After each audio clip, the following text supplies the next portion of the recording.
Welcome to the first edition of Almost Martha in 2024. Happy New Year. Today I'm going to be making some special cookies. So don't anybody tell her, but I'm going to bake some cookies to send to my mom who had a little spill. She's recovering, she's doing well, but I just want to send her a little box of encouragement. So today I'm going to be baking some pecan sandies, but instead of sugar, I'm going to be using this monk fruit sweetener because she's really not supposed to have sugar. So I'm going to make a batch of cookies using this. I've used this before. I've made these cookies with this before. They turned out great. And it really has no weird aftertaste. So as a sugar substitute, this works really well. It's powdered, so it blends in. It really, really works well. So don't tell her, but I'm going to be sending her a box of Pecan Sandies right from my kitchen. So hold on, and we'll just make them together. Okay, here we are. I have a cup and a half of pecans, which I do want to toast. So I'm going to put these in the oven right now at about 375 degrees. We'll let them toast for about 15 minutes. Now I'm going to start making my cookies. So if you've made my shortbread cookie recipe before, this is a similar recipe. Really the only thing that's changed are the fact that I'm going to be adding in pecans to make my pecan sandies, and that I'm going to be using the monk fruit sweetener instead of sugar.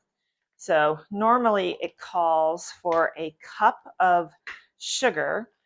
Now the monk fruit sweetener says it works on a 1-to-1 ratio with sugar. That's what it says. However, I have found that it's not quite as sweet as sugar. So instead of just a single cup, I'm going to be adding 1¼ cups of the monk fruit sweetener. Okay, it's in my mixer.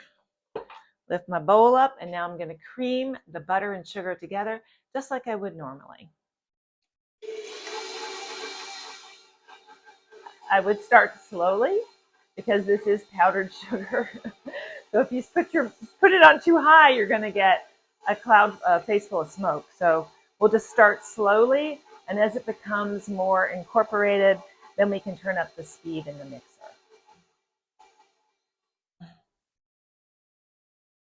Starting to cream nicely. So now that that's done, I'm also going to sprinkle in 1 teaspoon of salt right in with the butter and the sugar. And now I'm going to let this cream until everything is nice and totally creamy. I'm also going to scrape down the sides a little bit and make sure that everything is incorporating just like we expect it to. That looks really good. You don't want to beat it until it's really light and fluffy. You want to keep it, doesn't have to get all fluffed up. And so now I'm going to add an egg yolk, which I already got out of the egg. So now I'm just going to put it right in the bowl. Egg yolk kind of got all over this ramekin, so I'm going to scrape it out a little bit. Okay. And the original recipe does not call for vanilla, but you know I like vanilla. I like a lot of vanilla. So I'm going to add just a little bit of, probably about a teaspoon's worth of our vanilla bean paste. Sometimes I use extract and sometimes I use the paste. It really has a great vanilla flavor. So I'm going to blend this in.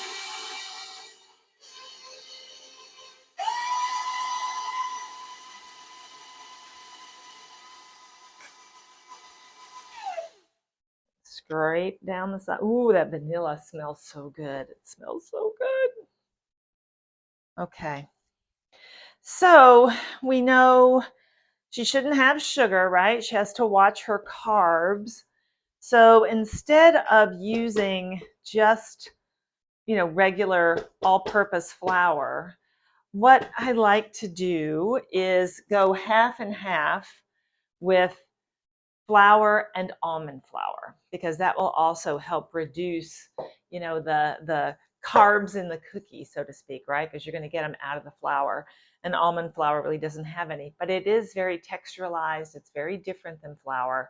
When I mix the two together, I think it's a pretty good combination. So this calls for 2.5 cups of flour, and I just sort of measured it half and half, regular all-purpose flour and almond flour. And now I'm mixing the two together right in the mixing cup. And then we can begin to fold this into our butter mixture. I'm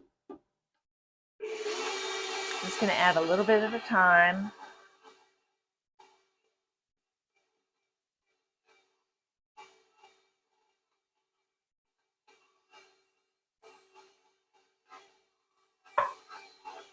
In here. Now, the almond flour will do something else too. It kind of makes it a much softer dough. One of the reasons why I've always loved this shortbread cookie recipe is because you can actually work with it right away.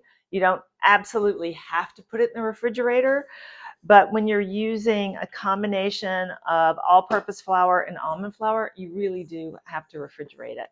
So once we get this all done, we're going to have to refrigerate it. I have my pecans out of the oven, and you really have to let them cool down because you're about ready to add them to cooking dough. So don't pull them right out of the oven, chop them, and throw them in. You have to wait until they've cooled. And once they've cooled, you can chop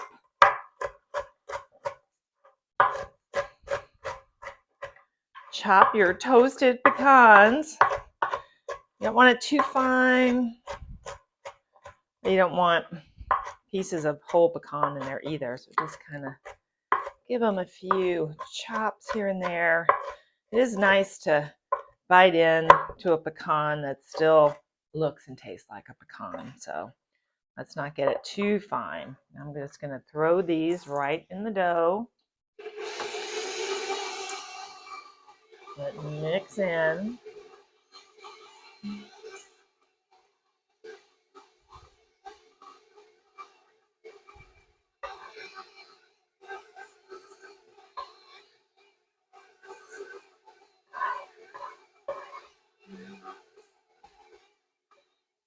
And once everything has been incorporated, then we're going to take our dough, we're going to divide it in half. We're going to wrap it in parchment paper. There we go. And we're going to refrigerate it for about 30 minutes before we slice and bake it. Okay, I think we're pretty much there. Okay. So the dough, like I said, when it has just the flour in it, is a little stiffer. That's one reason why we're really going to have to refrigerate this dough now, is because of the almond flour. So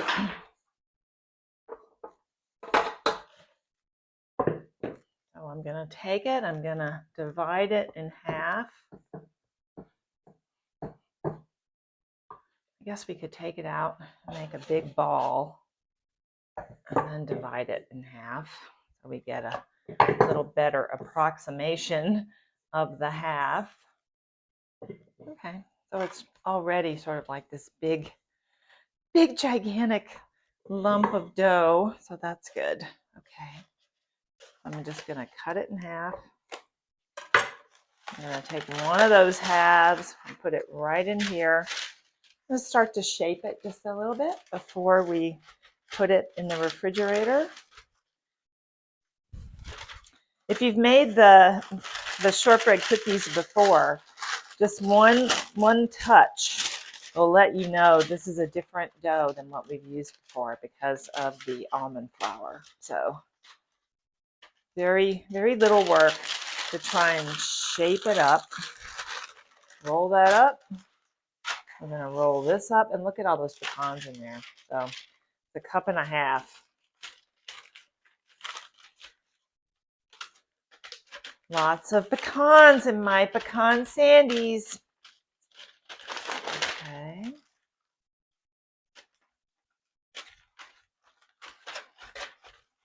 We just kind of want to get our cookie log going because we're gonna, once it's hardened a little bit, we're gonna roll it into more of a round shape, and then we'll be able to slice it and put them in the oven. So for right now, these are going to go into the refrigerator for at least 30 minutes, and then we will slice and begin to bake. I took one of the logs out of the freezer, and I'm just going to give it a little roll. I had it in the refrigerator for about 20 minutes, and then I just stuck it in the freezer, for another 5.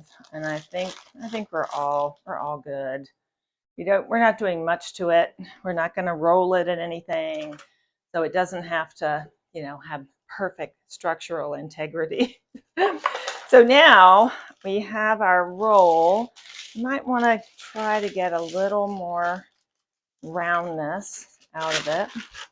But I think looks pretty good. Looks pretty good.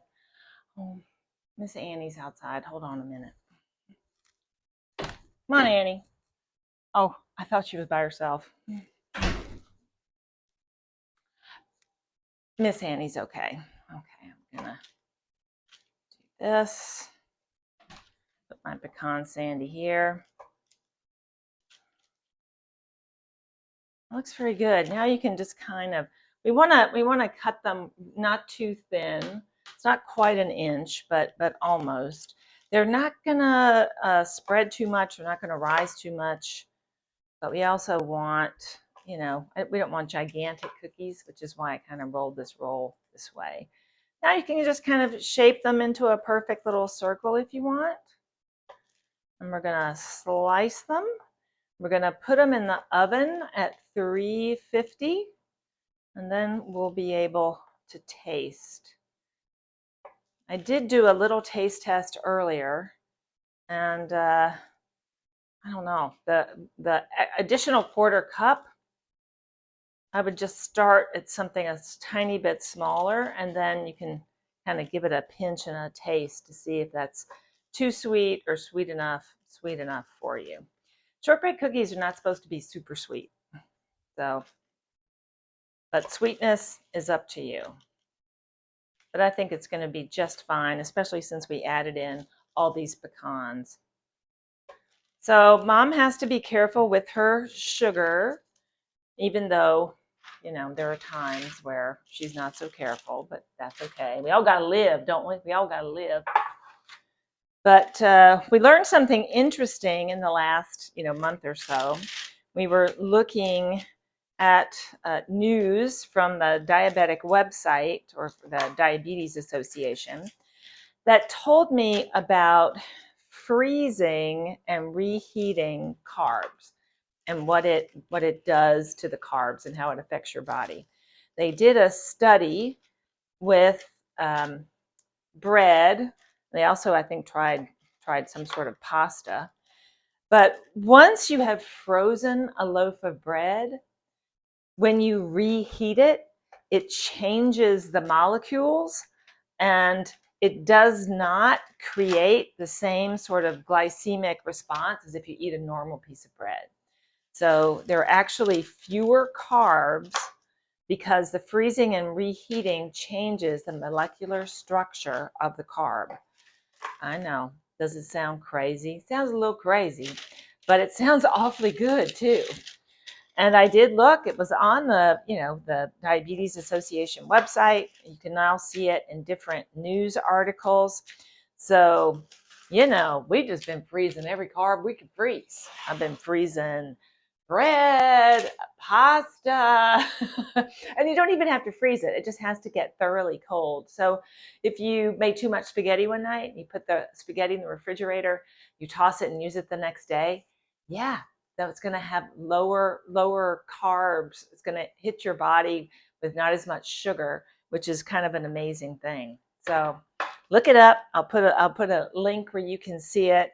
But yeah, we've been freezing them like crazy because then we can eat more candy. But we're people who really have to watch that. It's a really good thing to know, right? Okay, look at these. These look really good, full of pecans. They look great. So I'm gonna put these in the oven and bake our first batch and then tell you what it's like. Here are my first pans. So you want them to be just very lightly browned around the edges. You don't want to overbake them. They should be just a little soft in the center. And I am going to take one of these, give it a whirl.